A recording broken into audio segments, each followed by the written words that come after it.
คนเดี๋ยวมาใส่เห็ดนะแซง แม่นใส่หาใส่ผู้เฒ่าเป็นประกายไป ตายแล้วตายขึ้นเหนือพุ่นบาดคน มันอยู่ช่วยอย่างเงี้ยขึ้นบุรพา แดดมันเนี่ยมันอะไรขึ้นบุรพาพวก ข้างน้อย ห้านขายเครื่องกับโบราณไปได้เนาะห้านหาลายอยู่คน ขน ขาม ย กินแม่ขนมเลย คนขายโบราณ เอา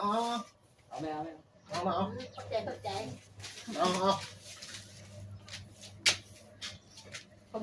เฮ็ดยังอยู่บ้านน่ะ สุกมันลำดู เอาเนี่ย บ่ได้เฮ็ดการเกษตรบ่ จะเลย โอ้แต่มันเฮ็ดแต่หน้า โอ้ปลูกมันบ่ อันนี้ซุมเฮาเป็นเจ้าของปุ๋ยกาเสือคู่แหละเฮามาทดลองน้ำใช้กับชาวสวนยางอยู่เมืองคุณคำเลยมันได้ผลมันได้ผลตอบแทนสูงขึ้นผ่านการที่ว่าเฮาทดสอบมานะสมมุติว่าหัวมันหัวนั้นหัวนี้ของเจ้านี่มันก็ใช้ได้กับปุ๋ยนี่ เธอไปนั่งกระถางเขาเฮ็ดหยังเธอไปนั่งกระถางเรื่องมาใส่ ก็ มันจะ ไม่ได้เข้าเนาะข้าวปีเนาะ ปลูกการเกษตรกันเล็กๆน้อยๆบ่รวมบ่หลายนะเดี๋ยวทำไว้ก็ปัจจุบันก็อยู่ที่ไหนอยู่เมืองคุณคำนี่อยู่ บ้านได้เจ้า บ้านพุ่มนี่มาสู้นี่อยู่เลย มาเอาเมียอยู่นี่ผู้ที่เท่าไดมาเอาเมียอยู่นี่ เฮ็ดสวนยางบ่เลยเฮ็ดสวนยาบ่ บอกว่าให้งานบอก ให้น้ำมัน ให้งาน เห็นน้ำมันบ่ มัน อายก่อนไปเก่าให้น้ำมัน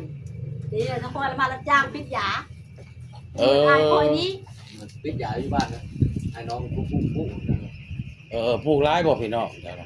หลาย ไป นะ เนี่ยคือปนบ้านอะไรทุกคนเมื่อ มาป่อนบ้านเลือกตั้ง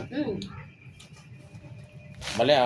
มันมีมันสิมีอันตัวแทนจำหน่ายเฮาอยู่บ้านนายางบ่เฮ้ยนากลางบ้านนากลางอะ นะครับ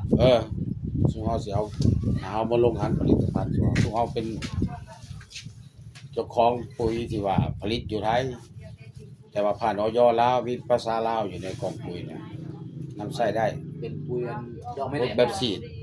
บ่อันนี้แบบฉีดแบบฉีดพ่นฟ้าหนึ่งต่อน้ำ20 ลิตรตุกหนึ่งอันฉีดได้30 ไร่หรือ5-6 เฮกตาร์พุ่นแหละต่อหนึ่งครั้งตุกลิตรมันได้1,000 ลิตรเด้ ชีดเป็น แบบฉีดพ่น แนวเข้าเนี่ยชีดได้เนาะ ได้เบิดตัวน่ะแห่งคักตัวน่ะ สมมติว่าโอ้เขา สวนมันสวนยา ปีนี่นะมาเข้าบอกครับชีดให้มันเป็นมาดี นี่คืออะไร